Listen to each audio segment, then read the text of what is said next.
નમસ્કાર ધોરણ 7ના વહાલા વિદ્યાર્થી મિત્રો, આજે આપણે આ વિડીયો લેક્ચરની અંદર તમારું હિન્દી વિષયનું સ્વાધ્યાય સોલ્યુશન પાઠ નંબર 5નું હિન્દ દેશ કે નિવાસી એમનું સંપૂર્ણ સોલ્યુશન જોવાના છીએ। તો ચાલો મિત્રો શરૂઆત કરીએ પ્રશ્ન નંબર 1થી।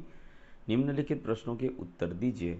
જેમાં પહેલું, हिंदवासियों में कैसी विविधताएं हैं? तो हिंदवासी अलग अलग रंग रूप के हैं, उनके पहनावे अलग अलग है, भाषा और धर्म भी अलग अलग है।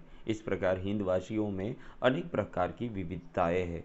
बीजू, माला में कौन कौन से फूल एक रूप हुए हैं? तो माला में गुलाब, जूही, चंपा, चमेली आदि तरह तरह के फूल एक रूप हुए हैं। त्रीजू, हिंद देश के निवासी कविता में किन नदियों का उल्लेख है? तो हिंद देश के निवासी कविता में गंगा, यमुना, ब्रह्मपुत्रा, कृष्णा और कावेरी आदि नदियों के उल्लेख है।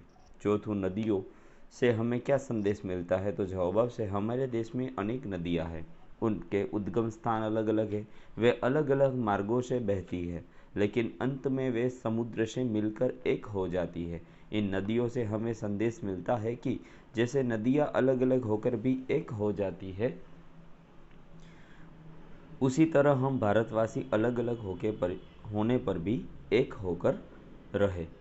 प्रश्न नंबर बीजों से कोष्टक में जो शब्द समानार्थी नहीं है उस पर राउंड कीजिए और समानार्थी शब्दों को वाक्यों एवं प्रयोग कीजिए। पंथ, राह, रास्ता बदा समानार्थी है। यह पंथ सरल नहीं है, मुझे नई राह मिल गई, यह सीधा रास्ता है। कुसुम, पुष्प और फूल समानार्थी है। यह चमेली का कुसुम है, गुलाब का पुष्प है, कितना छोटा फूल है। अनूठा, अनोखा और निराला बदा समानार्थी है। यह चर्चा के लिए अनूठा विषय है, यह अनोखा मनुष्य है, उनका हर ढंग निराला है। त्यार पछी जन, मनुष्य और मानव आ बदा समानार्थी है। कोटि कोटि जन देवी का वंदन करते हैं। जंगल में तरह तरह के मनुष्य है, जिसमें मानवता हो वही मानव है।